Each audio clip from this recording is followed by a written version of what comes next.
Lads, we are back. Still here. Hello, guys. Yes, we are. Playoffs still happening. It's the first round. Still, we could have an elimination today. Two. Yes. It's Washington's playing as well, right? Yeah. We could have a pair of eliminations today, and the Leafs and Habs are only a 1-1 piece. This podcast could be outdated by the time it's released. When do we ask Siri to play Gloria? We could probably get copyrighted for that. We probably would. I don't think they're going to play Gloria today in St. Louis anyway, but we'll talk about that a little later in the show. We're going to open with, we're not even going to talk about F1 because Monaco sucks. It is the worst track. Nothing happened. I know. It's like an historic track, but it's like, the overtaking it's just not there. A spectacle, lots of money, it looks sick, it produces the worst racing ever because there is no racing. There's no overtaking. I wonder when the cars get a little bit smaller with the new regulations, how that changes. It's going to be like the NHL with the smaller goalie pads. And that should not happen. Stop taking away from the goaltenders. It's ridiculous. Have some respect, goddammit. They're forcing to bring back the hybrid stand-up goalies. Get out of here. That's out. Okay, well, we'll get it out the way to start. Leafs Habs, they're tied 1-1 in the series. And you know what I was thinking last night when I was watching the game? First off, it's really weird to think right now, if you compare the Leafs and the Habs, technically their identity is actually really mixed if you look at the history of the team. Just a little thing I was thinking of, it's like the Leafs have always been the more hard-nosed or the blue-collar team. And I almost said the Nordiques. And the Habs have always been the more finesse team, but in this playoff series, it's actually very much the opposite. I don't know. That was just a bit of history thinking I was looking at last night. Because my mind was other way because I didn't want to focus on the game because it sucked for Montreal. Right. We're going to cover both game 1 and 2 today because I think we've done it for every other series, so we'll do it. So We'll start with game 1, and I think the first thing we need to mention is get well soon. Quick recovery to John Tavares after a freak collision after Ben Sherratt hits him. He falls to the ice, and within like a split second, Corey Perry tries to get out the way.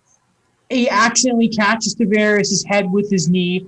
Tavares is stretchered off the ice. I'm sure everyone has seen the replay, considering it has been replayed to hell everywhere. It's been kind of disgusting. I'm sure people have all seen the covers in publications throughout Canada.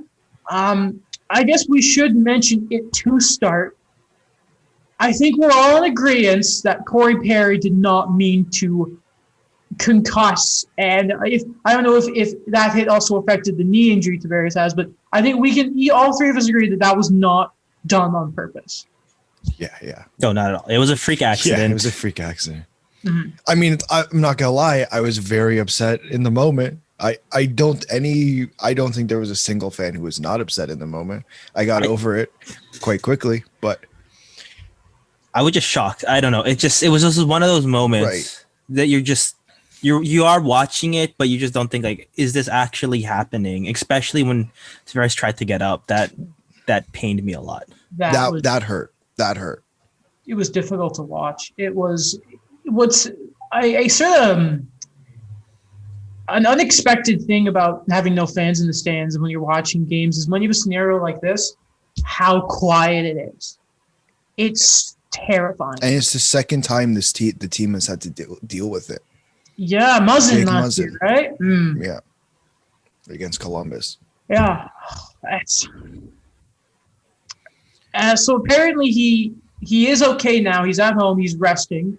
Apparently the knee injury is a 2-week recovery time. He's out indefinitely. Yeah, he has a concussion. So safe to say he'll be gone for this series. Yeah, I think he will be gone for multiple series. Yeah. But it's like it was bad.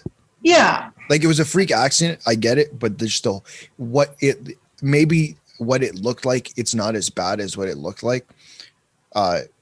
But it like he looked out cold. I had people texting me thinking that he had a broken neck. Yeah, that was the one that scared me a lot too, was when we didn't get the MRIs or CT scans back, and there was still that speculation, like, is there any like spine damage. So Anything like with his nerves. Yeah. No structural damage done apparently at all, which is such a relief to know about. Yeah. I also want to ask you guys, I had a really big problem with the next day. People were kind of blaming Ben Sherratt because apparently there was a way he led in with the hit on Tavares. It wasn't knee on knee, but he led with his knee kind of. I thought it was a bit tasteless in the aftermath to sort of pin it on Sherratt because I feel like, you remember when Sidney Crosby got concussed against the Capitals a couple of years ago, and there was two separate incidents. It's when he was brought down, and then there was, I believe, it was a cross check that gave him a concussion. Was that Dave Steckel, right? It may have. No, I don't think it was Steckel. It was. I'll try and find it. Ovechkin was involved in the play, though. I know that. I didn't like that because it felt like I don't think in that what was happening we needed to find someone to blame.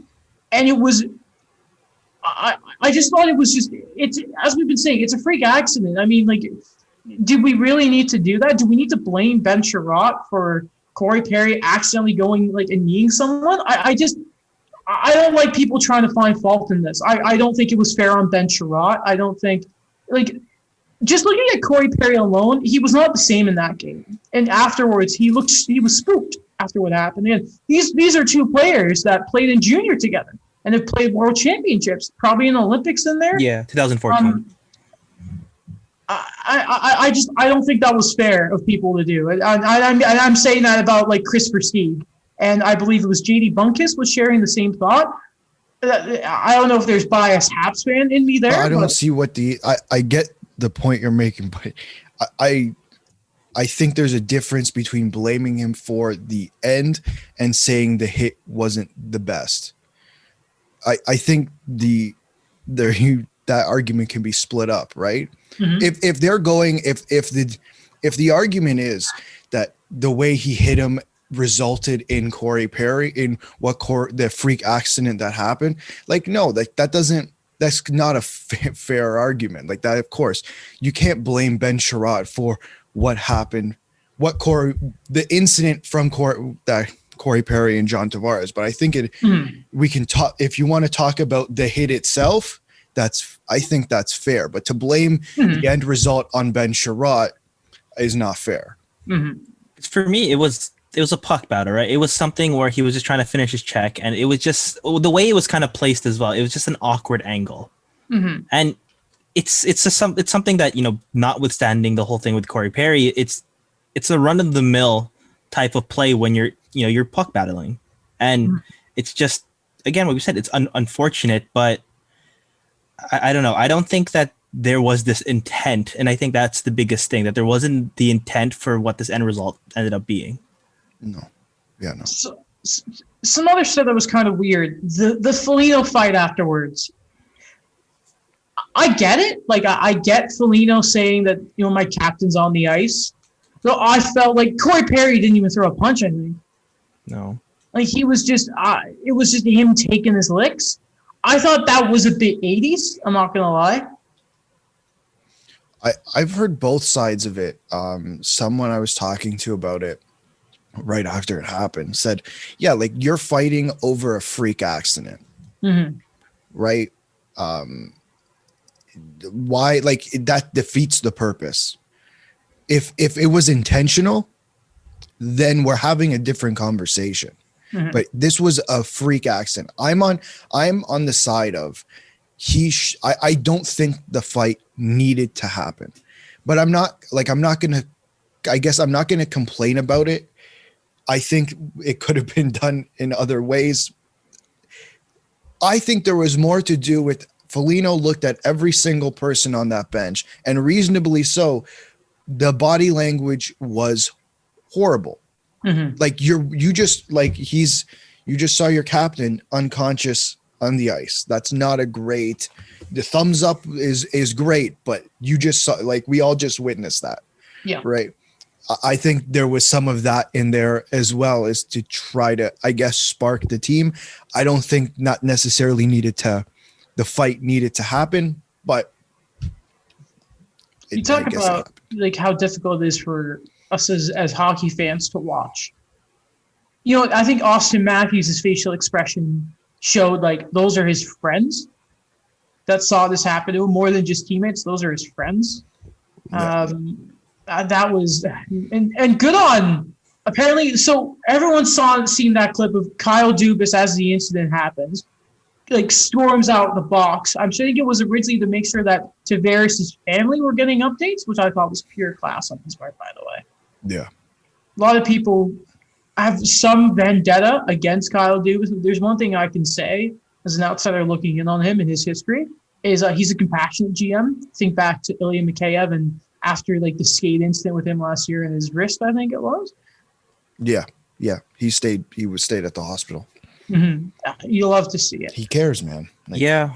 Mm-hmm. Again, like if I'm going to talk about the one thing for the fight, I agree with Alex. When you look at the different reactions you have on Twitter about it, either from, just the spectators, the quote unquote spectators, or the, established reporters and journalists on it. The one thing that kind of bothered me when someone said, I can't remember who said, but they compared it to that Tom Wilson incident. And I don't think it's at all the same because again, what I said before with intent, but a lot of people described it in a way that they don't want this to linger throughout the series. They want some sense of accountability and the whole thing of the code, and Corey Perry understands the code, and let's settle this right now, and hopefully this doesn't become another distraction. Mm-hmm.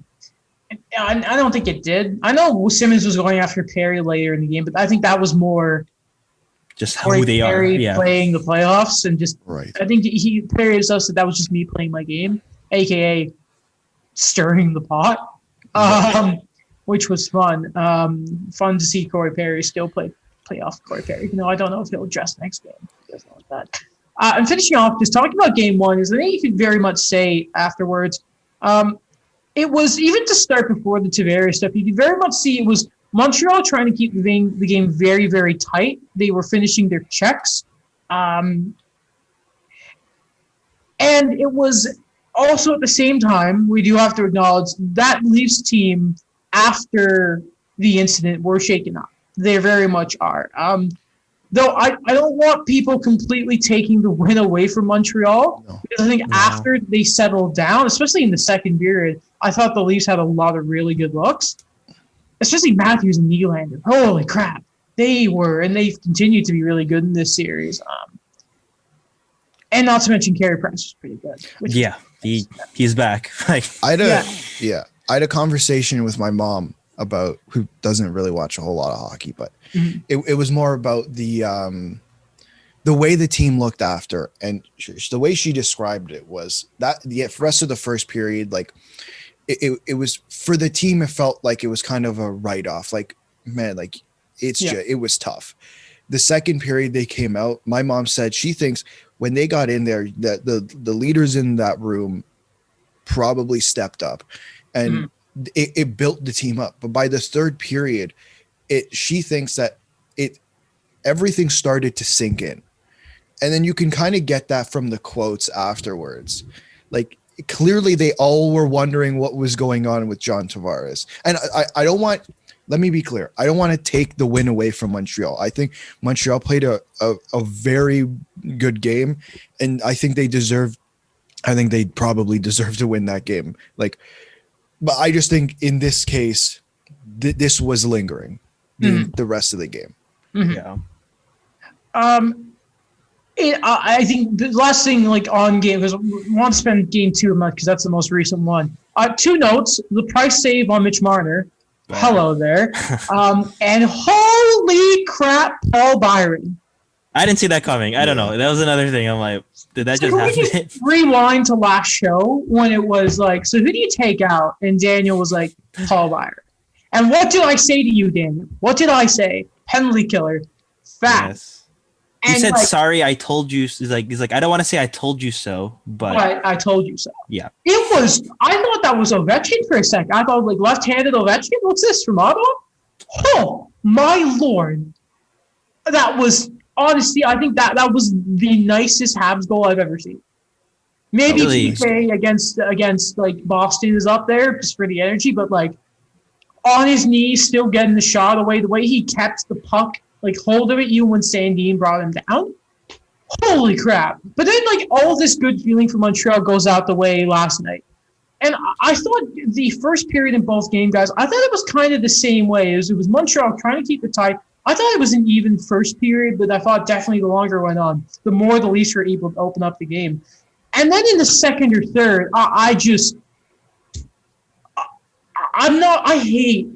in the playoffs complaining about officiating because it's the same every year.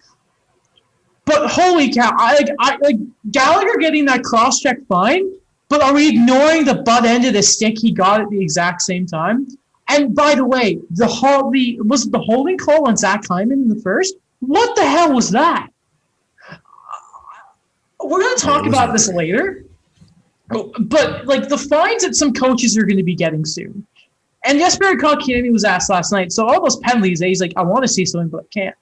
It's not like if those calls also Montreal got them, they weren't going to score on the power play anyways because they can't. But like every year, I don't know why we are continued to be surprised by the lack of consistency of playoff officiating. But it is so infuriating. I thought the microphone thing, that would have opened everything up. Oh, of course, no, come on. Did we call it Mike Gate? No. Mike that Gate. Sounds like I'm saying Mike Jaguar Gate. But no, MIC Gate. No. I don't know who that is. Okay. Sounds like someone who's banned from the show. For like the next week and a half. No. I mean, yeah, the officiating has not been great. Not just in this series. Like we'll get to it later, but there are plenty of coaches who are having their say on this. Right. I haven't been paying much attention to Carolina, Nashville because Nashville. But apparently Carolina have just been getting jobbed all series when it comes to power plays and such. But yeah, it was mentioned on the headlines. We'll talk about it later. And let's talk about this, right? That was the worst challenge I have ever seen in my life. Yeah, I didn't get it. I don't know. When it happened, I'm like, what am I watching? So I was watching it with Mike last night on FaceTime, and I saw Marc Bergevin pointing to the TV screen in the box. So I'm like, okay, I see what he's seeing, right? Because it looks like Joe Thornton's stick does come down when you look at it from the top. But in every other angle they showed on television, I did not understand where he was coming from. It was, first off, you knew the moment that you got that image, it was going to be meme worthy. And I've seen some pretty good ones today. There were the Leo DiCaprio meme where they're pointing back at each other. Yeah, they did it for Kadri too. I remember with like Leaf fans watching the Colorado game. But listen, the GM, and by the way, let's make it clear, he did not call down to the bench and say, challenge this. That's in that very moment a GM saying, hey there, this is happening, my team, I'm unhappy. Look at Pierre Dorian throwing his drink across the room a couple months ago. That's him in the moment. It's much different. Laugh at the GM all you want, and it was kind of funny to cut back to Dubas and he was laughing at. That was pretty good. The fact that the video coach, and Ducharme confirmed afterwards, it was my final call, but apparently everyone on the bench apparently had agreed that they should have challenged it, including Sean Burke, because apparently they think that Thornton had contact on Carey Price's stick. Now, the way I interpret goaltender interference is if there is contact that prevents the goaltender from making the save. The fact that Carey Price did not react to said contact should have spoke volumes. And they asked him afterwards, 3 different times, Carey, was that interference? He was just like, I don't know, I haven't seen the replay of it. If you're goalie, and we know how Carey Price is, if Carey Price is not saying a damn thing about this contact, especially when your team has just killed off 2 straight power plays, or just are in the process of killing, and that would the initial penalty in Montreal for delay of game for the challenge was their 3rd straight penalty having to kill. I thought that was such a rookie coaching error. I don't know what they were trying to get there. It was ridiculous. No hyperbole, the worst coach's challenge I've ever seen. I liked your tweet last night. I've lost what little hope I had for Dominic Ducharme. Oh, I thought that was already gone 2 weeks ago. It's just, but after game 1, I'm like, okay, we can do it. There was that then glimmer. he shuffled the lines, and it was complete garbage. As soon as you texted me that he shuffled the lines, I started laughing. I'm like, I can't you know what? Because I was looking out for it in game one. I'm like, okay, let's see if he pulls this off. Because knowing Ducharme, I was expecting it. Yeah, and see, that's the thing is I had faith again after game one, especially, and then going to game two, it was like, all right, Evans is gone. Let's go get Suzuki in there. I mean, Kotkaniemi. Right. And like, yeah, I did move Kotkaniemi up in the line shuffles, but whatever. We can talk about line changes after, because let's see if he makes any more for tomorrow's. Not tomorrow? Do they play tomorrow? Yeah. Yeah. Mm-hmm. And then the day after, because it's a back-to-back, right? Yes. I hate hockey. Are we seeing different goalies in the back-to-back? Probably. If Toronto, at least. That game, if it's Freddie Anderson, Montreal have to win that game. They have to win. Which one? Game 3? If there is a game where Freddie Anderson plays. That would be what, game 4, right? Cannot afford to lose. Anyway, we'll talk about that in a second. The line changes were complete crap. But before that is really what's really cool about looking at the Leafs winning this is I didn't know much about Foligno playing center. First off, he won 81% of the draws, which Montreal very much had a control in the faceoff dot game one. Game two, the Habs completely just blew the pooch, and guys like Matthews and that really stepped up, including Foligno, I think was 81%, something like that. And Alex, what I really like is last year when they made the super line against Columbus, it just made Nylander play center. We know that's not really an amazing option. No, but character win for Tavares, and at the same time, Nick Foligno comes in, plays a really important role that you knew with Tavares out, they needed to fill that second line center. Yeah. And it freaking worked. It did work. And I think the way Foligno plays, for the most part, he does play on the wing. And I know in the past he's played center, but I think he can play center if need be. Like, yes, I'd rather have John Tavares playing center. Or I'd take Nick Foligno over playing center, over Galchenyuk, over Kerfoot, over Engvall, over any of the other options that we have, or they have. I would still take Nick Foligno playing center. And last night, I think it did work out for the team. I was pretty surprised at first because when Tavares went down, we did see a lot of Alex Kerfoot in game one. And it did not look good. It didn't work. And I was just kind of thinking, are they going to roll with that again and just stack his wingers? Kerfoot had a really good game too as well. Last night, yeah. Yeah, he did. I think in the role, that when he's put back in the role he's already been the whole year, he's good. Also, I had a note on the series. It was so the power play is still crap on both ends. And then I almost tweeted, but I didn't because I knew it was going to bite me in the butt. And it did. Good thing I didn't do it, though. The power play woke up for the Leafs last night, which was pretty cool to see. No, for you guys it was. I hated it. Yeah, I mean, I'm glad it I don't remember the last time the team – I think I saw a tweet last night. It was back in March where the team had scored 2 goals on the power play. Mm-hmm. So it's been a while. Oh, yeah. A big part of it stemmed from the fact, Daniel, that the Habs were only respecting Austin Matthews' shot, and then the bone crusher Rasmus Sandin, the shooting threat. Can we say it? Go. Enter Sandman. No. I don't know how many times I've seen the link to that in our various group chats over the past. Oh my gosh, yes. I the group chat, Instagram. Daniel's put it everywhere. I'm putting it everywhere. I am riding with that. That is I don't know. That's what I'm going to take from the series for now. Sandman? Yes. Sure. I just love it. Pop culture really reference. Perfect. Kid Cudi, Pursuit of Happiness. I'm not a big pop music guy, but that song is great song. Amazing. The Habs have their playoff trailer hype up video with it. It's really, really good. You should all check that out. I actually want to say this for game 1. Yeah. But because the whole thing is the Tavares thing is the most important. But I just loved that the Leafs came out with Babbo O'Reilly. Huh? When?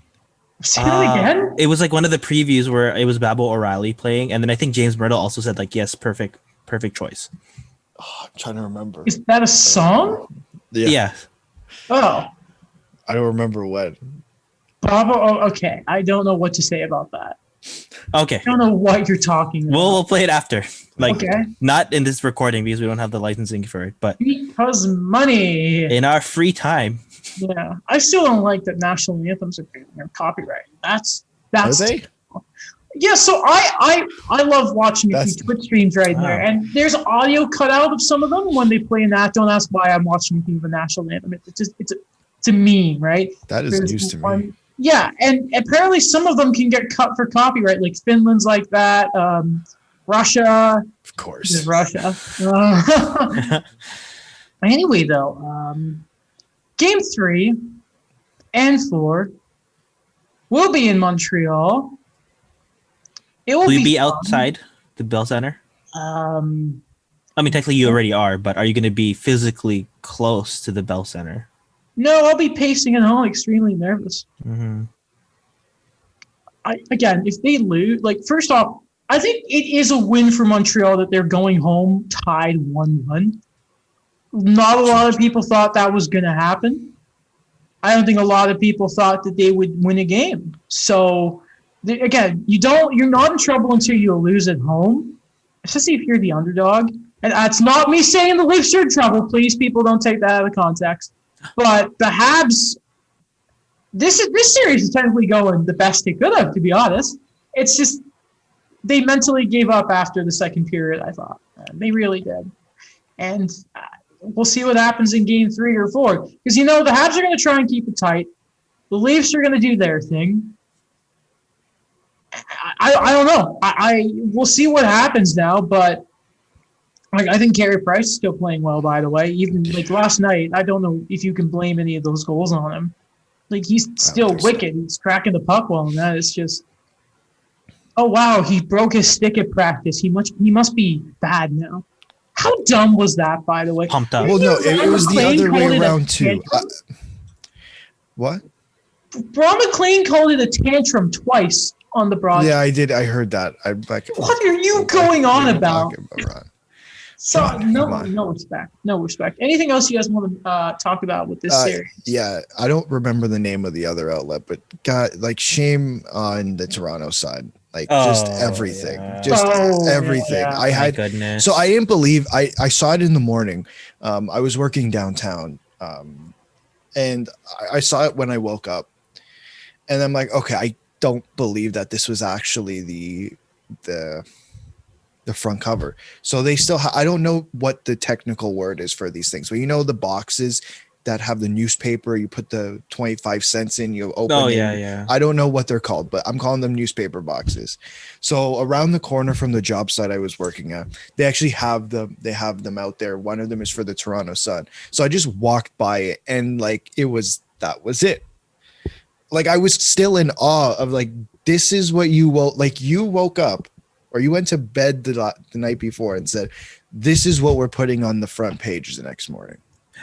May I say that you had a classic news moment, by the way, Alex? Why? Because that's the first, I don't know, when you cut out all the social media, so that's the first time that was the first time of the day you saw it. No, I saw it in the morning. I saw it in the morning, but I didn't think it was real. Oh, okay, got it. I thought that was fake. Was the other one? Was it the Journal de Montreal? I think so. You sent it to me. I didn't actually know that was a thing until you sent it to me. Let me find it. I want to double check that it is the Journal, because I currently have an article up from the Journal that, and this is not the cover of the newspaper, but it is a web article, and the front headline picture is of Tavares being held up by members of the medical staff. That's the picture they used for the Sun. Okay, so, and what's really funny, it's just this one's it's a different angle, but it's basically the same picture. But what's really ironic here is if you then look at so it is the Journal. So the Journal not only did that cover, another inappropriate one, they then have an article up that says the John Tavares incident, and it's an article talking about the Toronto Sun being critiqued about it. And they have the exact same thing. Yeah. And they had the same picture in both their web and physical article on it. They even put the Sun's article, like, front page on it itself. It is pure hypocrisy. It is. I think someone in Vancouver did it as well. It's complete. I hate using this term. It's just no class to it. It's classless. Yeah, it's just. Cal Dubas said it perfectly. Well, it is a disgusting thing to see. Yeah. The Toronto Sun released a statement afterwards. I don't know if you guys saw it. Oh, did I? But it pretty much said, yeah, so we did it. You don't care though. Sure, like we did it. Like this is the way I look at it. Is if it is someone in that newsroom who that it happened to, and the family member saw it, how would the family member react? That's exactly it. You know, a lot of people were also talking about how many times it was replayed. And then Adam Wilde defended it, saying, like, in broadcasting, that's how it is. People tune in here and there. I remember Daniel Ricciardo criticized F1 for how the replays were shown for Romain Grosjean's crash at Secure last time. It was Bahrain? No, it was Secure, right? Anyway, it was on the Bahrain circuit, but it was either Secure or Grand. It was anyway. I don't remember which one. But he criticized F1 for how that was broadcasted, right? Yeah. And the way I always look at this stuff is if you're in that scenario, like you always put yourself in the scenario if you really want to judge it, right? I would not want myself or a family of mine, like member or anything, to be in the scenario where like something that happens to them and it's just shown often, like over and over again. If it's like treat people the way you want to be treated, right? Like it's simple as that. There's no place for it. It goes against like everything we're taught as journalists. I feel like we've had this discussion a lot. Yeah, the tabloid mentality where they don't care, they got our click already. Yeah, exactly. I send some very furious texts to multiple people, including you guys. Messy couple of days.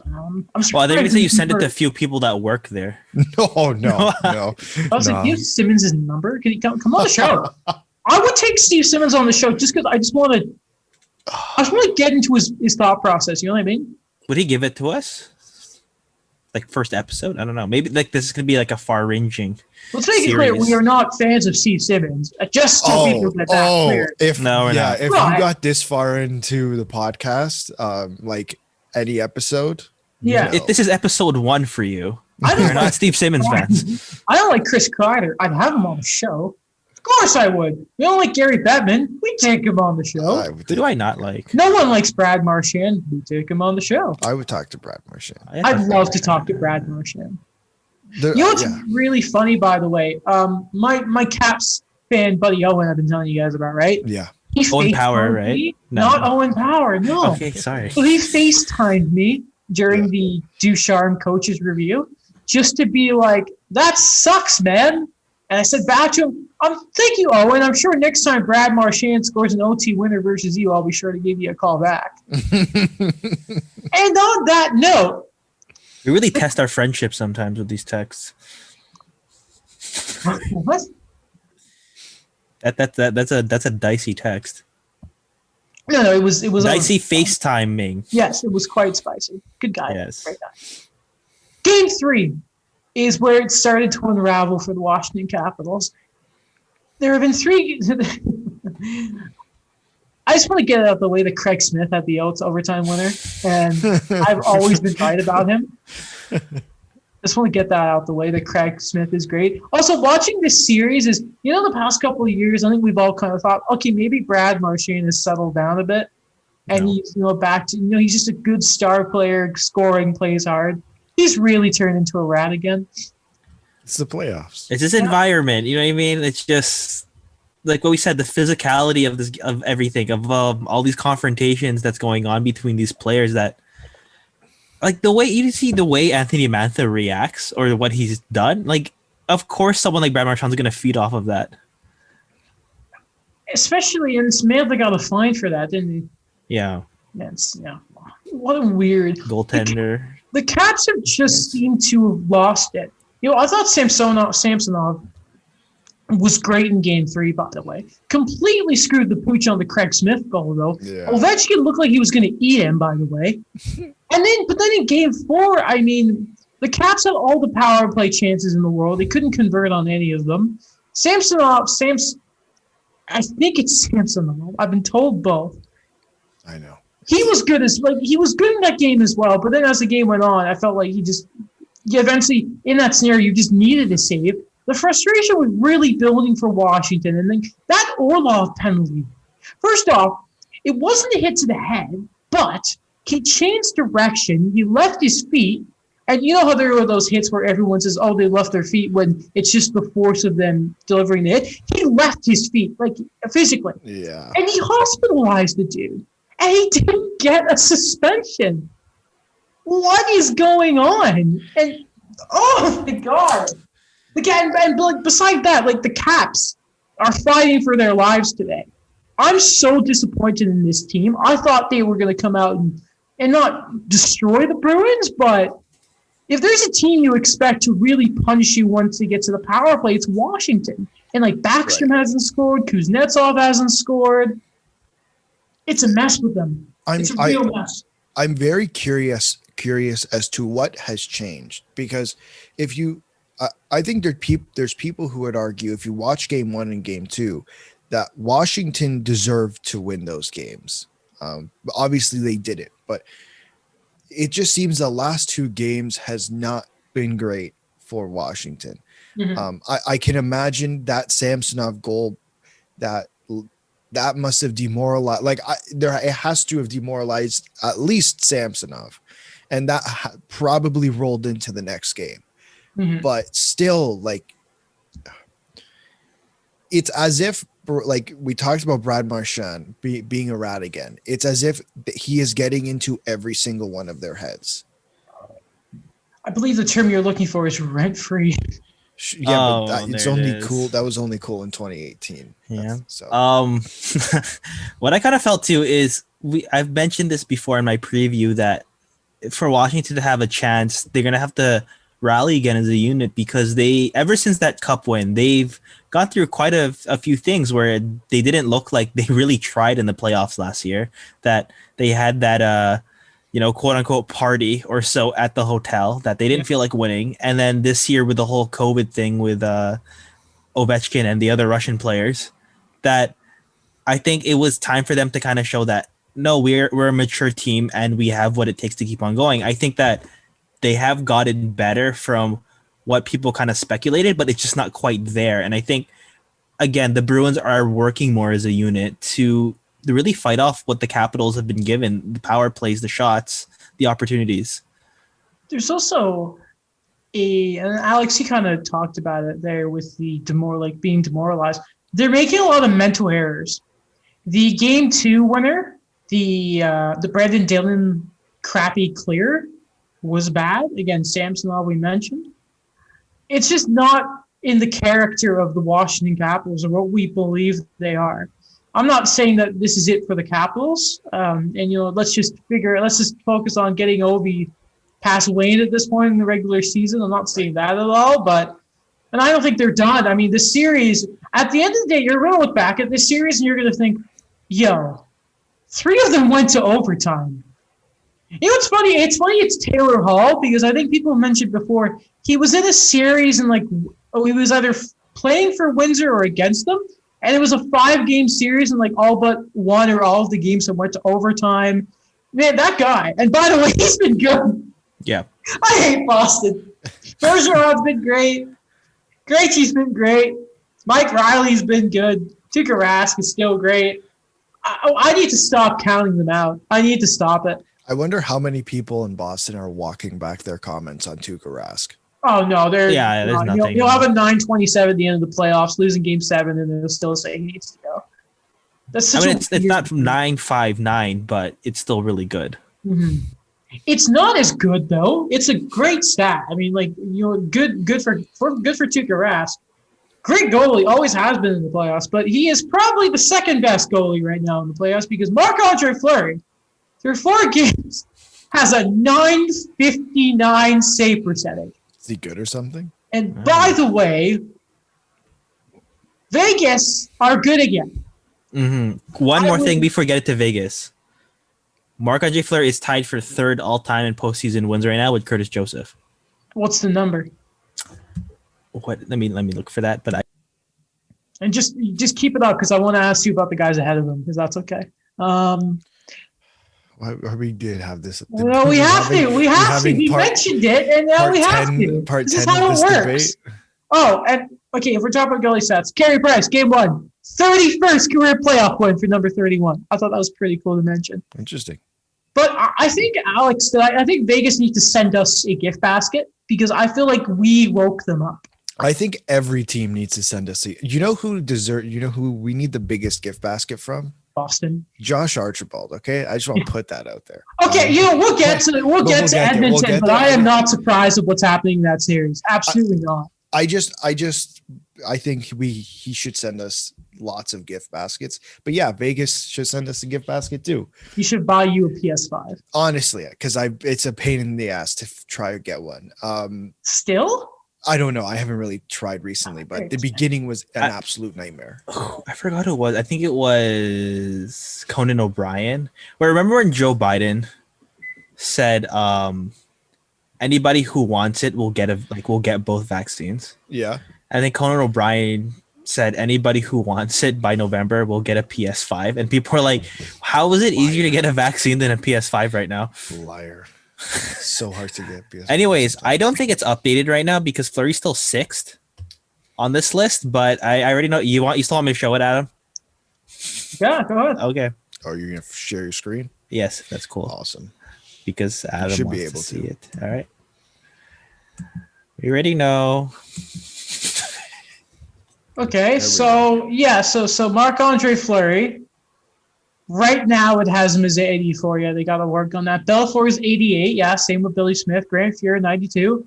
Martin Brodeur, 113. Oh, 151. Is it wins or shutouts? Oh, these are wins. That's wins. And wow, 151 for Patrick Waugh. So if you hit shutouts, it should work. I know, but yeah, Brodeur has the most shutouts. I mean, that's great. I mean, shutouts are great, but I think you prefer wins total. How many cups does Brodeur have? Yes, 3. I'm just 3. Wow, that's 3. 4 is better than that, though. Daniel, can you do me a favor? I'm just really curious at who has the most losses in the playoffs. Okay. Most playoff losses. I'm just curious. Isn't it? Because I mean, it's like virtue, isn't it? No, just Daniel, scroll up and then hit L. Yeah. Okay. It'll sort it by Oh, we're waiting for it. Why does it refresh? That's so. Okay, Daniel, why do you have like 6 up? It is also that is kind of disappointing. That it is Patrick Waugh. Hold on, how many games played? Oh, okay. So Patrick has 3 more losses in 40 plus games compared to Martin Brodeur. Get out of here! Don't even try that. Best goalie of all time. Also on the Minnesota front, Daniel, it's on Zach Parise watch now because Marcus Johansson unfortunately suffered a broken arm. Yeah. Listen, the series is done for Minnesota. I mean, they're still in it technically. I don't know if Parise is gonna do much, but this could very well be the last stretch we see of Zach Parise's in Minnesota. Which is insane for me. I don't know what they're going to do. They still have 5 seasons at $7.5 million. And towards the end of the season, he was he was playing the 4th line and then he had 6 consecutive games as a healthy scratch. Mm-hmm. I actually don't know what they're going to do. They'll figure it out. Because they have to re-sign everybody soon. Yeah, they'll figure it out. I'm sure Seattle will take a few assets. I'd like to say, too, because I really believe this may very well be the end for the Wild's amazing run, by the way. But there's so much more hope in Minnesota that it's not like it was before where they talked about... hold. Before you do the post... Wait for them to get eliminated. I know. But I'm like, whatever happens. They're like... The progress continues. That's a fair point because in previous years, when they squeak into the playoffs and then get eliminated in the first round, we don't talk about it. Okay, what's the future for this team? And there just be all these questions. But at least this year, Kaprizov, and that first line in particular, Kaprizov, Eriksson, and Greenway, like you got some like potential there. You still got like Marco Rossi who could play next year. Like there's guys who are coming, and it's like there's hope here with I mean, at the end of the day, they lost in the first round to a Stanley Cup favorite, right? Which is kind of what they've been doing for a decade. Instead of it being Chicago, it's now Vegas. It's Vegas. But no, like Kaprizov is like arguably the most talented forward they've had since Marian Gaborik. Marian Gaborik. Is he still a Sen? I don't think so. I think he's a Lightning. He's a Lightning. Oh, yeah, with the Cedric Paquette trade. Yeah. Who is on Carolina now because of the Galchenyuk trade. Where's Dion Phaneuf? Did he retire a King? He's a free agent still. I thought he retired. Did he? He might have. I think he's still listed as a UFA. That's unfortunate. He's going to sign a one-day contract with Toronto. No. I think he could do that just out of kindness. Who cares? He can do it with Calgary. No. Okay, let's talk about Edmonton, Winnipeg. Sure.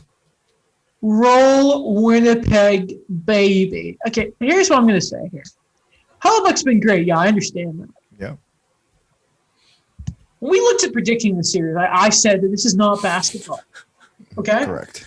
I watched the playing game, by the way, between Golden State and the Lakers, right?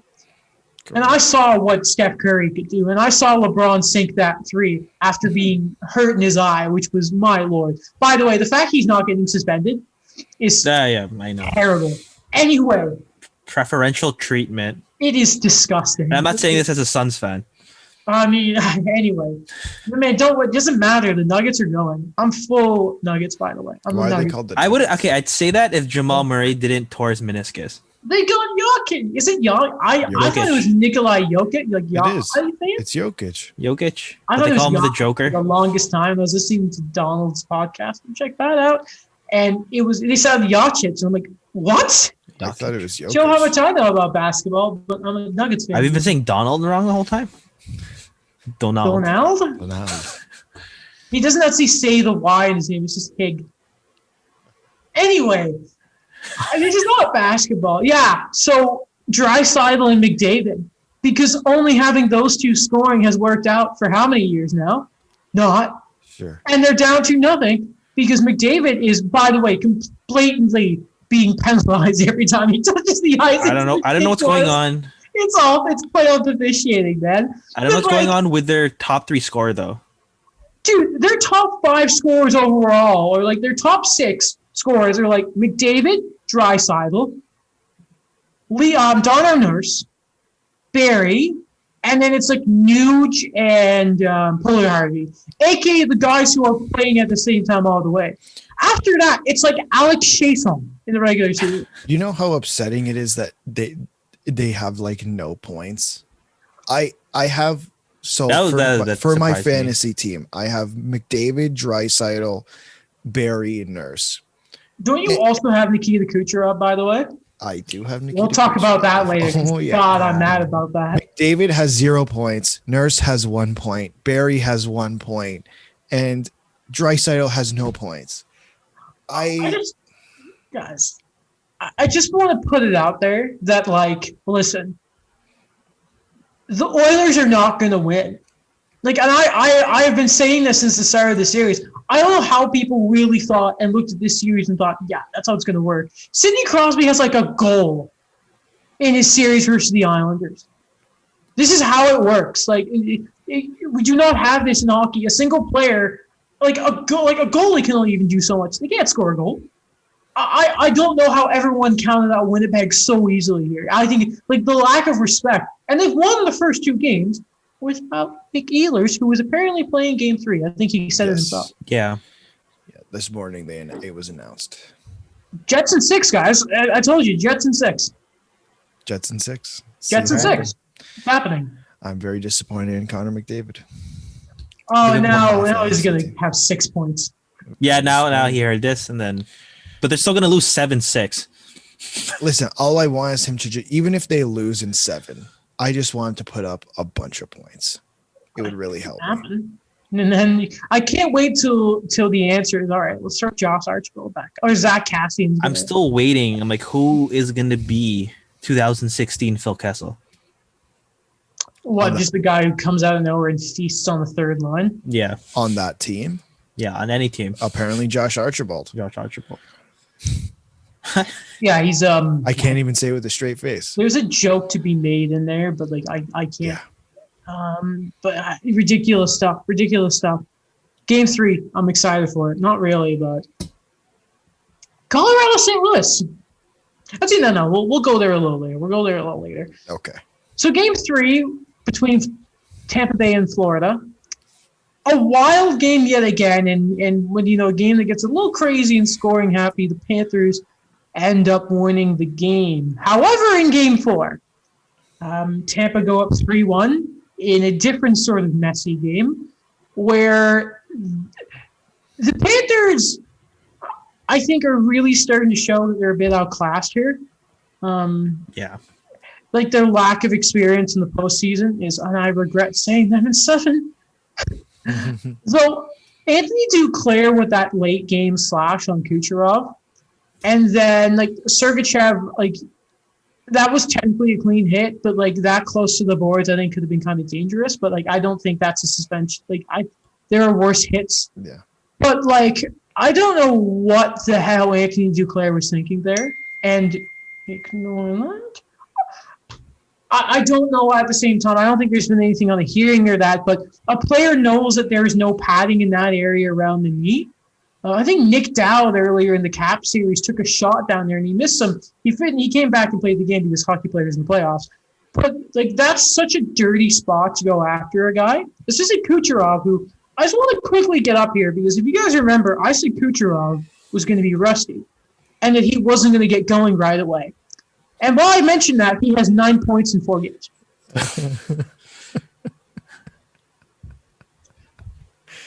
Just because. He did a good job. So I have this tweet here. This is from Joe Smith. He writes for The Athletic. Nothing coming from player safety on anything from Lightning Panthers Game 4, including Duclair slash on Nikita Kucherov. Which, by the way, Kucherov had made the pass. Like, he didn't have the puck. It was completely unnecessary. I didn't even realize where he hit him at first. I think it was I mean, it not just was, but I mean, it was a frustration move that, like you said, where the Panthers getting outclassed with everything. It's just, I think last game was really when I talked about that, where I said, like, the Panthers look like they're just kind of running out of gas. Like it's just they can't keep pushing against these waves that like the Lightning keep having on all 4 lines on every defensive pairing. I think there's a difference between knowing that you're being outclassed and crossing the line. Because I think when you know you're being outclassed, maybe you'll finish a check harder than you have to or something like that. But like that, like Duclair skated by him and slashed him. Like that's just beyond, like, what are you doing there? Like, I get emotions are high. I get it's a fast paced game, but I think that was a little beyond what else was going on in that game.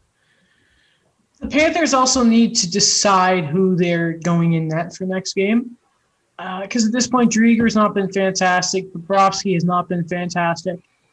It looks like there have been 2 games where, Bobrovsky started. Now Drieger's in. Drieger starts. Now Bobrovsky's in. There's no consistency. And Spencer Knight was apparently practicing, so that's happening.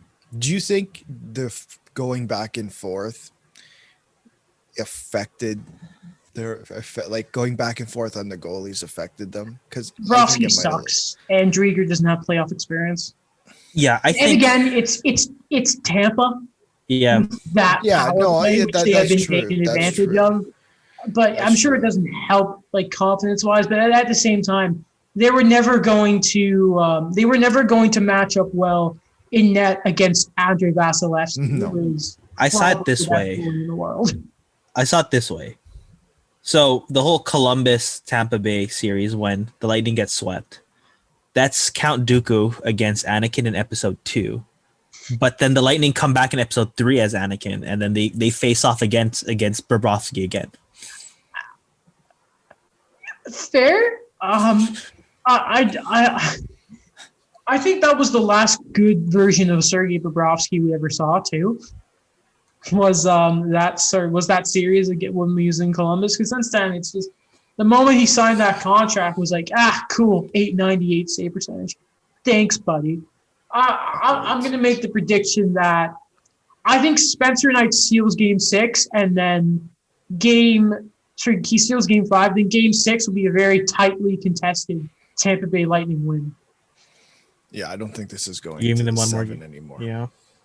I give them 2 more. I give them 2 more, but Tampa are going to win the series. I just, I don't know. And I bet Kucherov and that aren't really. I bet they're good now. They might be a little dinged up, but everyone was thinking like at the end of that game, the way it was going, did they need to bother to come back to the bench for the end of it? No, you want to protect them in that. And it was also kind of weird, and we might as well talk about it now because John Cooper in the post game. John Cooper's a lawyer. He has a degree or something like that. And he was very careful with his words. He had a sigh.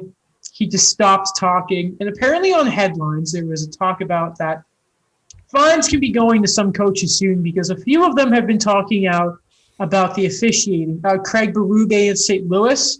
Yep. I think that team has a lot more issues than the not getting power plays, by the way. Yeah. Shut up. Rod Brindamore in Carolina.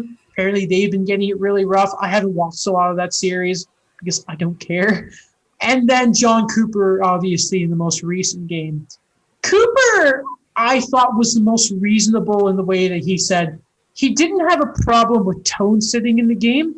But what he said is there are guys with stripes, a.k.a. the reps, that are there to keep it clean and enforce it. And they failed to do that in that series, especially in the last game. In the last game, sorry, Mike. In the Kucherov just gets bullied. Sergachev gets bullied. Face punching. Yeah, it wasn't. It's weird what they're allowing. Really. Like it's not like what we said before. It's not consistent. It's consistent for the playoffs. It's consistently trash. Sorry. Go ahead. No, yeah, it's like it's these things happening that. Like as a coach, like if I was John Cooper, I would feel the same way.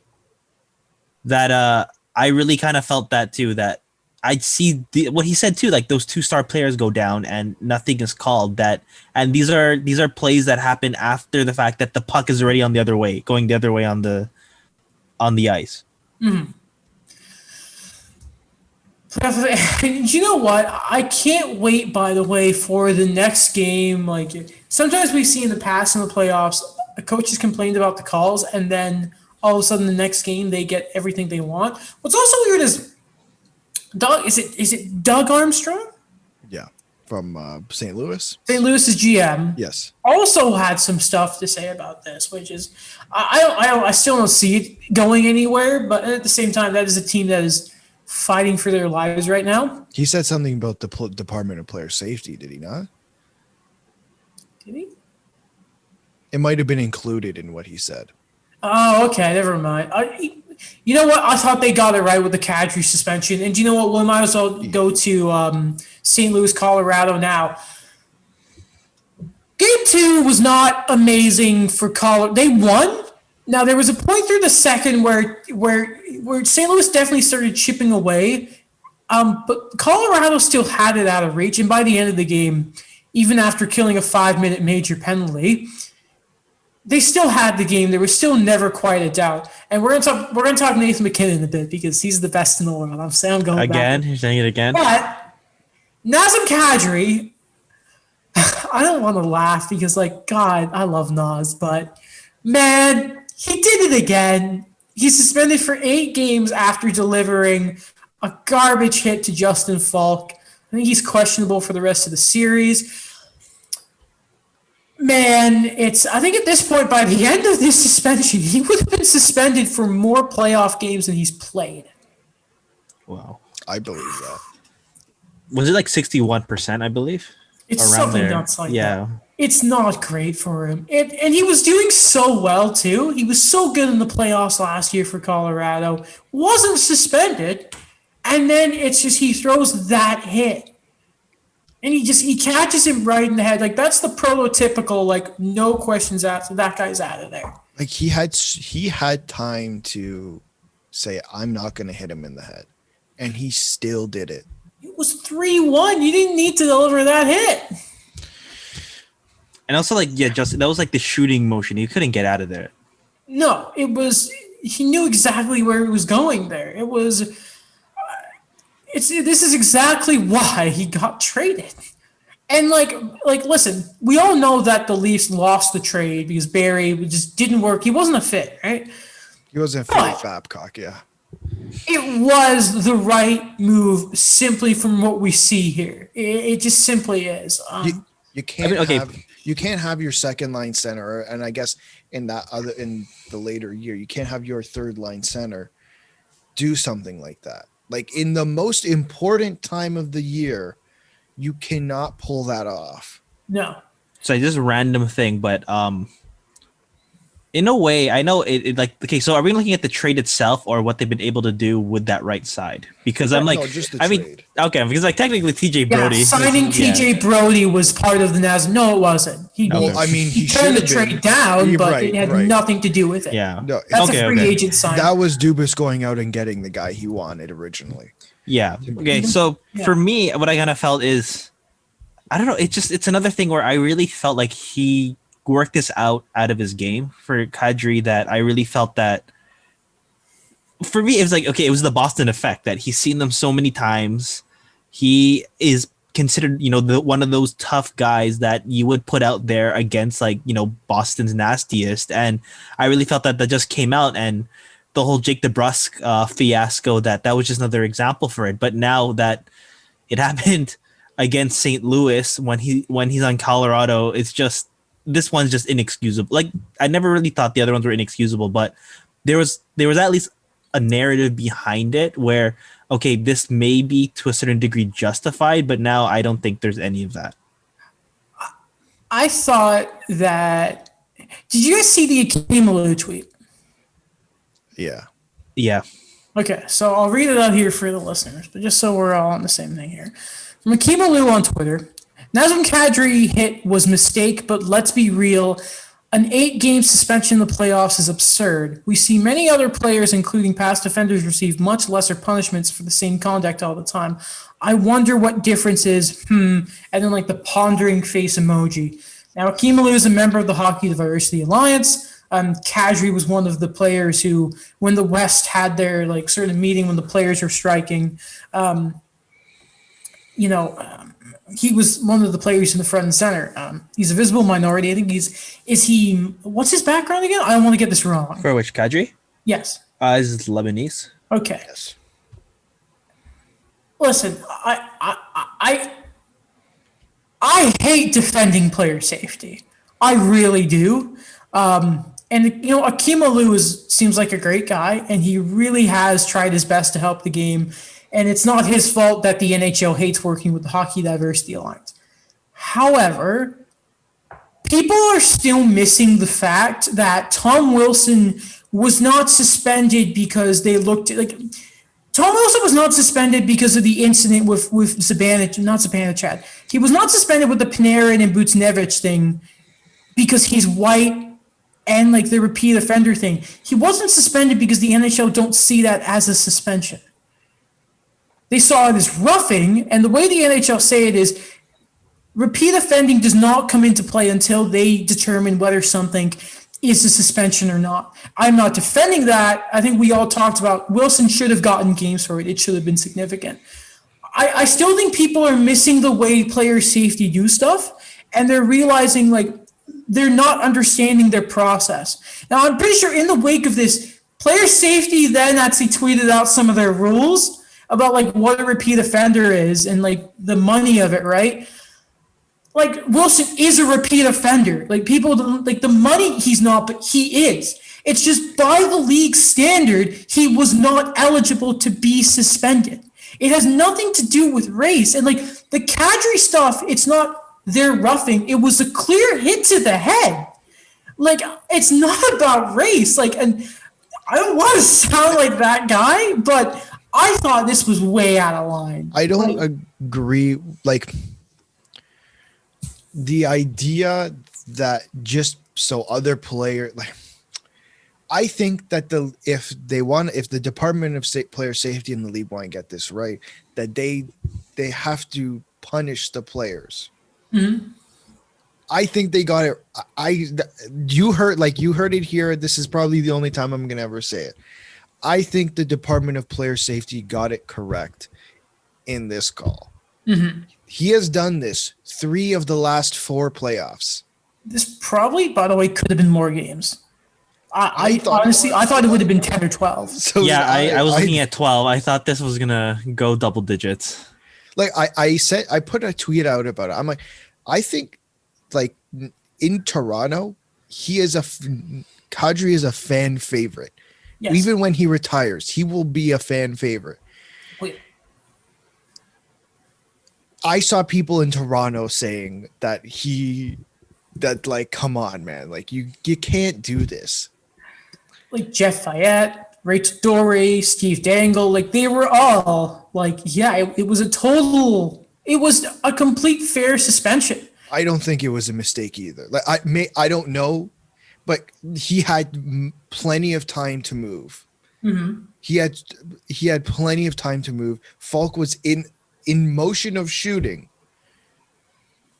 and he still went up. Mm-hmm. You don't. Again, the hit was not necessary. It wasn't. I think that's the big thing. Is it was avoidable. I think that's the biggest thing. Daniel, your thought? Yeah, I don't know what it contributed towards that. What we said, like, it was not necessary at all. That it really kind of came out of nowhere for me that he charged in and he got Justin Falk in his most vulnerable state. Mm-hmm. That there's no way moving around there. And again, like there was no like preliminary thing that something happens and then he retaliates, or that there was a situation going on that, this was just inexcusable for me. Mm-hmm. Okay. Looking at the rest of this series, by the way, 2 players I really want to talk about. First off, Cale Makar. I think I've mentioned this to you guys in the group chat. McDavid's the fastest skater in the world, but I seriously think Cale Makar may be the best skater. The way he skates on the blue line is incredible to watch. He embarrassed. Was it Jaden Schwartz in that clip I sent you guys? It was like Datsuk when he like deked around, or like when Sid embarrassed MacKinnon, or like the multiple like Datsuk ankle breakers. I think he did one on Couture once. Holy crap! Do they just look like a wagon? And I have to say it, guys. I have to say it. I'm back on this train right now. Nathan MacKinnon is the best player in the world. Holy crap, he's such a monster. He's so fun to watch. He is. It is. I don't stay up too late to watch because they play, they all start at like 9-10 o'clock. I'm like, I can't do this. But when I watch the replays, half of them are Nathan MacKinnon. Mm-hmm. Like, it's like, come on, like he is very good. Very good. Like that whole Colorado team, like I think, Makar and MacKinnon, they are the guys that are really driving everything. They're really giving us the highlights, by the way. And it's just for me, it's the team's responding to it, that everyone is coming together as a team. And it's just, that's what I see that they have and the Blues don't. That they have, I was going to say, they're calm, they're collected. Yeah, I'm not talking about just the goalies, but oh my God. It's just there for me, like with Colorado, that they've been able to kind of really show that they're playing as a team, that the frustrations aren't there and they just know how to capitalize.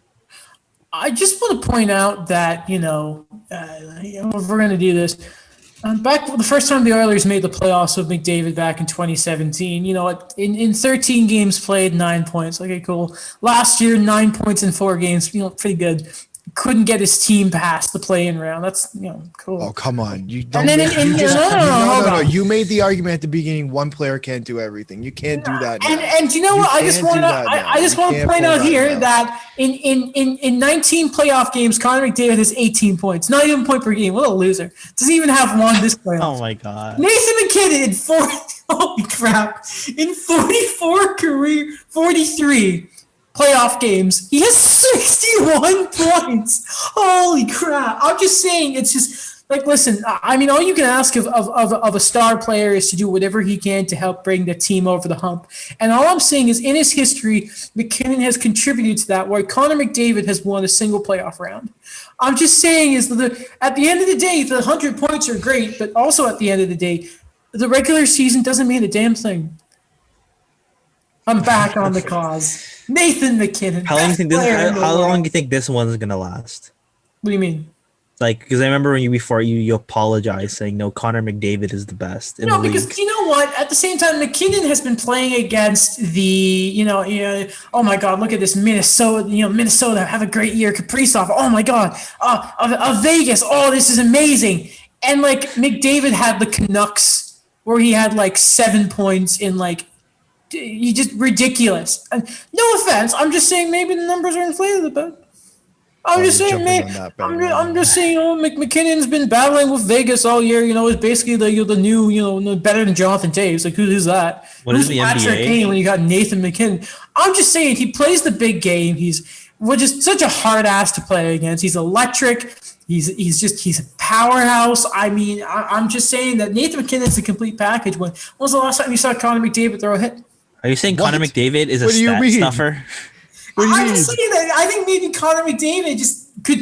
I think. Have you watched him at last game? He gets penalized at least once a shift. And do you know what? Nathan MacKinnon can actually take a hit. You know what? He can go 1-3 against Manning, and nothing bad will happen. What are you talking about? All I'm saying is, what are you talking about? Is like Nathan MacKinnon can go through a man when McDavid has to go around. What? What does that have to do with it? I'm just saying, it's like, there's. What is this? What argument are you trying to make? I mean, who's Connor McDavid compared to Nathan MacKinnon? there's not much. I'm just, McKinnon's just. Oh my God. At the end of the day, Connor McDavid can learn a thing or two from Nathan MacKinnon's work ethic. I said it. Do you watch him? Like, I've seen him throw more elbows than anybody else. Okay, yeah, and half of them to where he's very cocking in his head. Yeah, because he gets penalized everything. I understand the frustration towards Connor McDavid. And that's another thing. MacKinnon is disciplined. Oh my God. Oh, okay. This is too good. Like, oh my God. He's the best player in the world. I love him so much. He's just so fun to watch. It makes staying up till 1 o'clock to finish a game that much more worth it. Yeah. Oh, and by the way, the Blues are getting swept, right? Yeah. Yeah. Okay. Good. But we're playing Gloria regardless. No, we're not. It's an overrated song anyway. No, we're not. No, that's why there's it's just so ironic.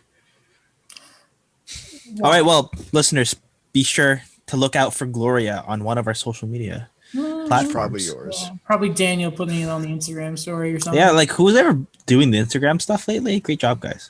I mean, sure. Did you just compliment yourself? Did you just compliment yourself? It's like laughing at your own joke. That's like thinking Connor McDavid plays the game hard when all he does is play fast. Ooh. He said it. Oh my. Okay. At least MacKinnon back checks. Oh my God. Oh my Lord. Oh my. Oh Lord. I hope all of Edmonton goes after you. So Pitt, come at me. I don't care. Make the playoffs. Win a round. Win a round. What do you mean? It's all right. Win a round. What's the only one he's won? Oh, great. The Sharks. Remember when Martin Jones was good? I don't. It's been so long. Anyway, let's talk about Carolina Nashville. I'm going to say it. I am not qualified to talk about this series because I don't think I've watched more than 5 minutes of it. I know that Nashville are winning, and they had a real barn burner loss against Duchesne, and you were wicked goal in double OT, by the way. I did see that. Also, I forgot because it's been so long. Nashville's crowd is still so fun to watch. Yeah. You suck. It's all your fault. It's got to be kind of weird to be like, Nedeljkovic. Just so much longer. You suck. Probably just say Alex. I don't know. Nedeljkovic. That's too nice. much, man. Too much for a chant. Not Alex. No, It's not nice. I don't like that. No, that's just no. You can't. That one hurts. No. that doesn't work. I don't know. It's too long. It I don't hurts know. me. How Alex is wait, well, hold on. So Nedeljkovic, there's a problem. Nedeljkovic, and you think Alex is too long? No, You'd I have didn't to say stretch I didn't it? say Well, it's too Pesci. long. No. No, I'm I talking to was saying- Daniel. oh. Talking to Daniel. Oh, for me, I don't know. Like, I feel like with chances, like it has to be accurate, but like there's a certain limit to it because if it goes too long, then you lose the like the secrecy of it. Reimer's an easy Right? Because it's two syllables. Like, is there any stall? Stop! No, that's you know what? No. He's Schliemann? been good. He's scoring like every game though. Eric's not Eric. Eric Stahl. 8% of the puck control. I love him so much. Though, do you guys have anything to say about this series? Because I'm just waiting for Carolina to finish it up. Honestly, I think it's been great. Nashville rallied because they looked really lethargic the first two games, and they've been able to do things. I think that we compliment Carolina a lot based on the depth, based on just how likable they are, and for us, the way the Nashville narrative's been the whole year, I just kind of expected Carolina to sweep them. But the fact that they're fighting back and Matt Duchene is back in the headlines, that things look like they're picking up a bit more on Nashville. But still, I think Carolina in 6. 6. I think I had Carolina in 5. If I'm correct, I still think that is. I thought Nashville would squeak one out, but at the end of the day, I'm very high on Carolina. I do think if they want, like, they can make a run. And I don't think Nashville is much competition for the team. Jordan Stahl. Sebastian Aho. What was I call him? Seb. Good friend of mine. Former hat. Seb. Okay. That could be in a chant, Aho. Aho. Yeah. Aho. Offer sheet. He signed it. Nah, he can't finish. There's another part of it. Anyway, last series, Pittsburgh, New York. I was flabbergasted that Barry Trotz went back to Varlamov for game 3 because he had another high glove, barely move flinch situation. And I thought, that's it. And by the way, that Nassau crowd is incredible. I forgot how much fun they are. Pittsburgh took game 3. By the way, Malkin coming back was really good in that game. Too bad at game 4. He lost his temper again. And the Islanders really, really got to Pittsburgh. A real butt kicking to the Penguins. They're not emperor penguins. They're like the little weird penguins. That's what they were after that. Who are the weird penguins? I don't know. The ones from Madagascar. Wait, the ones who are like secret agents? Wait, what are they again? Yeah, the penguins of Madagascar. Like you didn't see anything, penguins? Yeah, the ones that yeah, smile and okay. wave, boys. Smile and wave. I loved that stuff. Anyway, though, what an amazing surprise it is. You play Sorokin. I think it's Sorokin, but Sorokin just sounds better. So I'm going with Sorokin. Sounds like an alcohol Ciroc. Yep. Is that what goes through your mind? Is that the, no, there's a joke to be made, but I'm not going there. Yeah. Almost Chicago Blackhawk Ilya Sorokin. Yes. True. But anyway, massive win. Is this going 7? It's been so close. I think so. I think, yeah. But like, as a series, it's been incredibly close. Yeah, I think it's gonna go 7. Like, it feels like it. Like, you're right. Like, the way how close it's been, it just feels like it should go 7. It's. You know what this reminds me of? Because every time we talk about the Islanders is, they don't have Anders Lee, but they still have that system and they've adjusted. I think the Penguins are a lot better than who they were 2 years ago when they got swept by the Islanders. But at the same time, like, you know, okay, I'm gonna use another pop culture reference. I've used a lot of those today, by the way.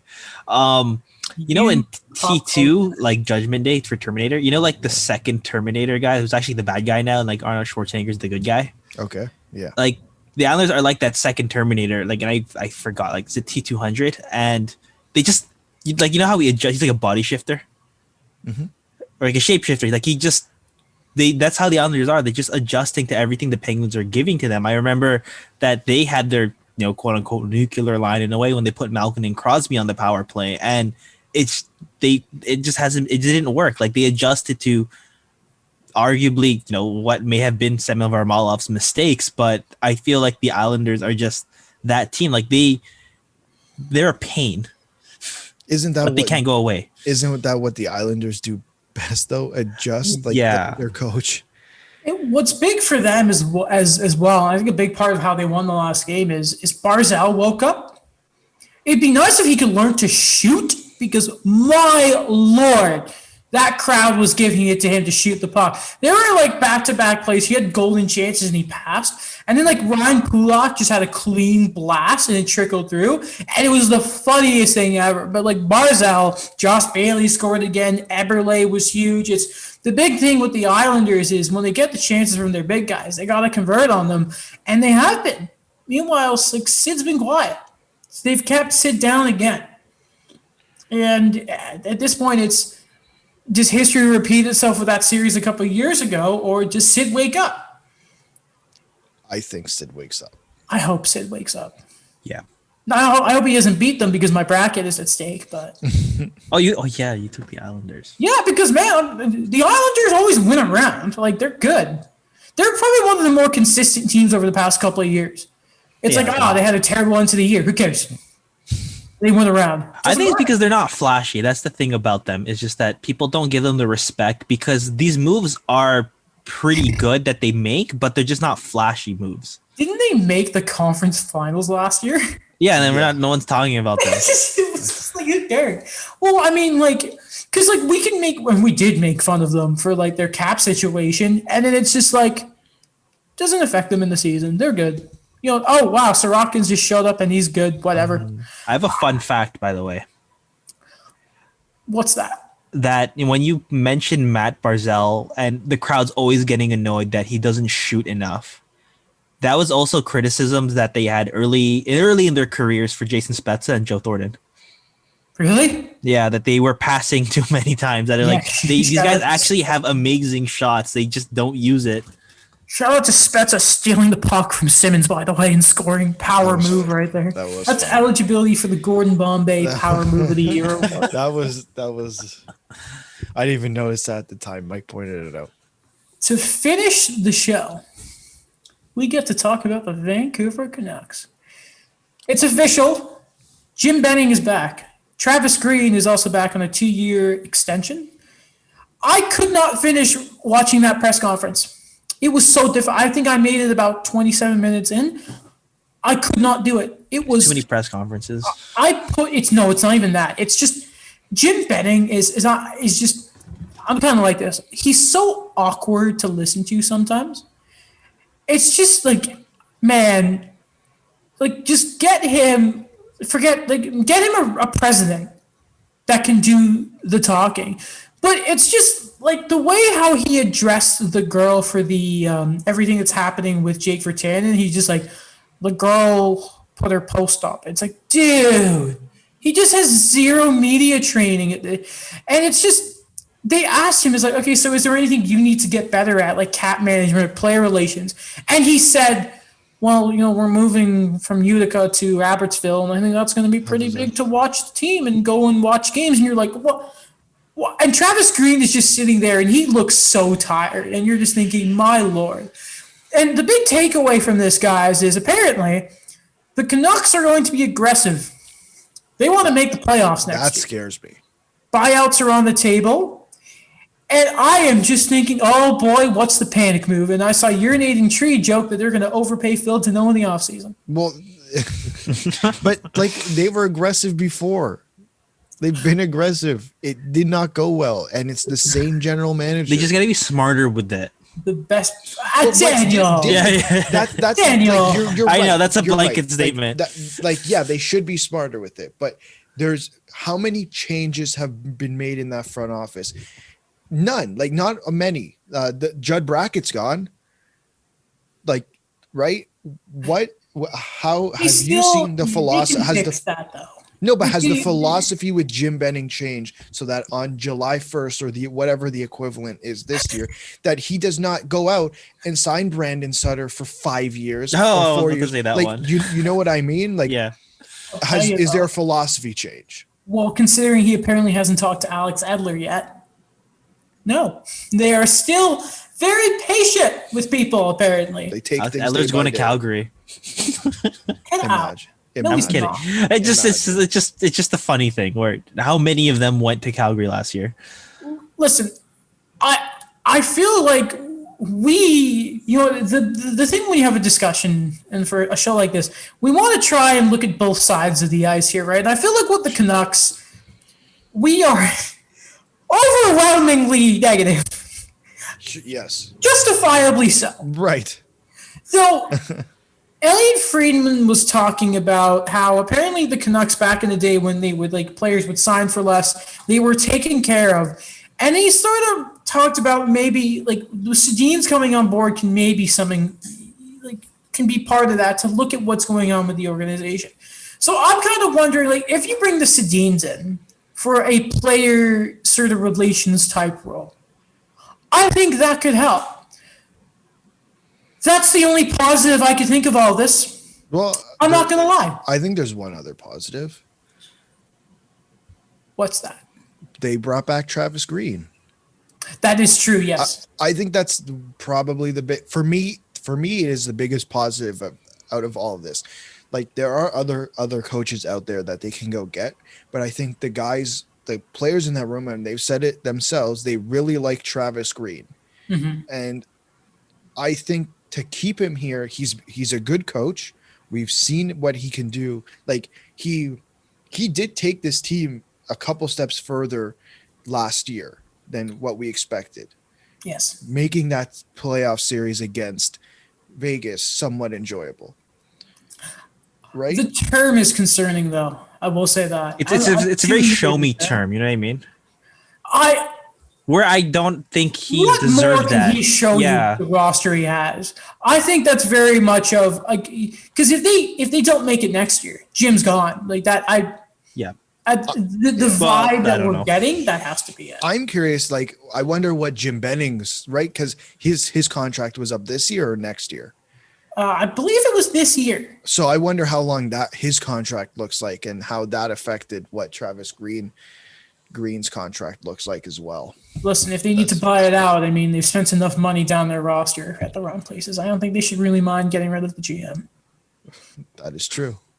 They could just not do anything, and it's an improvement. Benny was talking about, we need more offense down the lineup. It's something really interesting.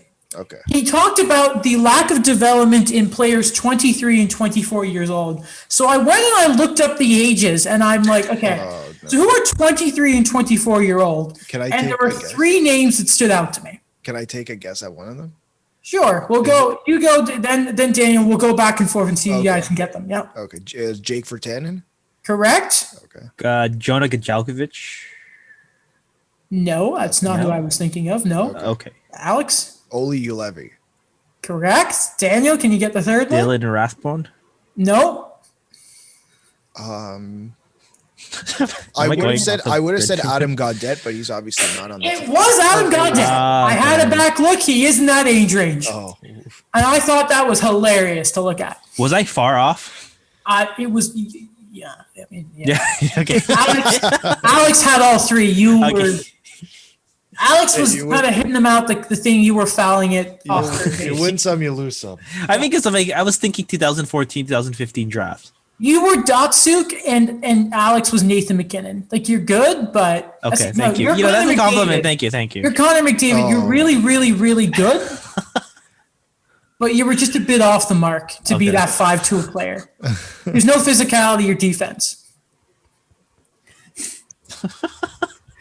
Connor McDavid's not a big game player. He's a real teammate, like 100 points. I think that just means he's not passing the ball. Oh, come on. He still would have been like top 5 without his goals. Yeah. He's passing the puck. That's like Wayne. Like if you take away Gretzky's goals, he's still the all-time leading scorer It's disgusting. because he's just not real. Well, and that's the thing with there's the similarities, but physicality belonging to Gretzky's. What are you talking about? I mean, I'm just saying, like Peter Forsberg, I mean, was the more complete player in taking over games. I think we're seeing the next generation of Colorado players not getting the respect they are compared to Edmonton. No one's not giving like. Mark Messier is good, but like he doesn't have any sort of funny bones in his body. You know, No, what have you seen the Lay's chips commercials? Wait. No, they're terrible. I was even with Stone Cold Steve Austin. Hold the cookie over your head, Mark. Don't be a sourpuss. Who's not giving credit to Nathan MacKinnon? Everyone. That is not true. That is just. I know people keep talking about Paul Coffey, but not Cale Makar. Exactly. I mean, do you see the way that guy skates? I mean, like, man. And with that, we will finish the show by looking at the games today and giving our prediction. I won't lie, I miss the Vancouver Canucks games a lot, guys. Really? I really wish they just kept playing. I know, right? And just never stop. Okay, first off. Yeah. Carolina, Nashville. Carolina up 2-1. I'm taking Carolina. I am also taking Carolina. Yes. I'll say 4-2. 4-2? Do you want to throw a score in there, Alex? 3-1. I say 6-2. Wow. Okay. Boston-Aho with a pair. Svechnikov with 1. Stahl gets 1. Dougie Hamilton has some stuff. I'm saying Colorado are going to finish the sweep off today. Get your brooms out, lads. Nathan MacKinnon will have a 2-point night. I'll say 6-1. Only 2 points? Only 2. Because he'll know when the game is over, and he won't try to embarrass them. Like how Connor McDavid saw that the Canucks season was done and just kept pushing so he'd get 100 points so he can brag about it like a total. He said he didn't care. No. All right. I would actually like to change my. He's such a liar. He's such a liar. Oh, don't mind me. I'm on the cuffs of greatness here. I'm not a real teammate. I'm going to change my prediction for Colorado. Okay. So they're going to win 6-1, but we're finally going to see a Jordan Binnington fight. I really hope so. In the third period. Of course, I think Binnington's in your head. When they're down 4-1. Okay, he is. You know, it's pretty funny. I'm probably like, I've been like the longest fan of Jordan Binnington. I think. Yeah, you've Little been a junior fan guy. since Marty kicked him back to the minors.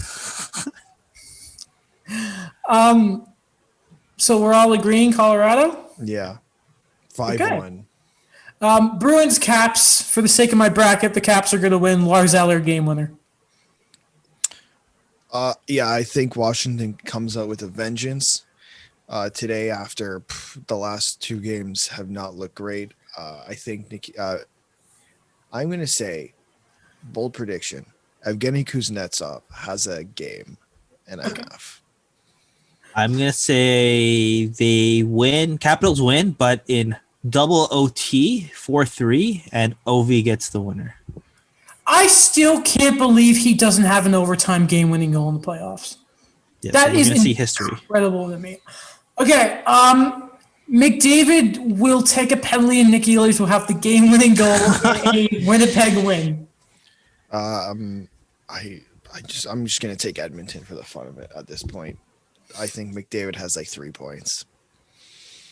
I think it's 3-2 in overtime for Edmonton. For the sake of my fantasy team, I just want them to get points. Our Kucherov's 9, not enough. See, that's another thing against. If you had Nate McKinnon on your fantasy, I do. You'd be gold. Oh, you do? I do. What the hell? Who do you have? Well, the thing with this pool is that you can pick. Everyone can pick any player they want to. See, and McKinnon's letting you. Sorry, and McDavid is letting you down right now because he's not performing. Well, so is Crosby and Gensel But you didn't get Morgan Geekie. Where does he play? So is Shea Theodore, by the way. 0 points. Just wow. Ridiculous. And John Tavares, like ridiculous. That was a joke. Too sorry. I was. We're gonna end it there. Get well soon, John. Yeah. We love you. Alex is the biggest fan of you on the show. Trust me. That's everything. Yeah, if you're listening, yeah. Yeah, obviously he is. He needs to get in. You just tell your guys to lose, please. We're losing 6, please. That's it. I don't know what to say. Voice said, thank you as always for being a fantastic platform for the show. Check out my YouTube channel, Daniel's blog. No, Alex's blog, Daniel's stuff for the Eye Opener and the Hockey Riders. Well, I'm sure he'll do a post-mortem on Minnesota season. He's already started it based on what he said on the show. Yeah. Maybe they'll finally let him write about Kaprizov. What else? Check out all the show's socials, including TikTok, Yes. where you can check out our crazy stats and how the Laval Voisins were a very disappointing team in 83-84. Exactly. YouTube, our own socials. I think that's it. We'll be out there. Before we go, though, I do want to say one more thing. If it's about Nathan MacKinnon, I'm just gonna hit stop. Roll Winnipeg. Oh, okay.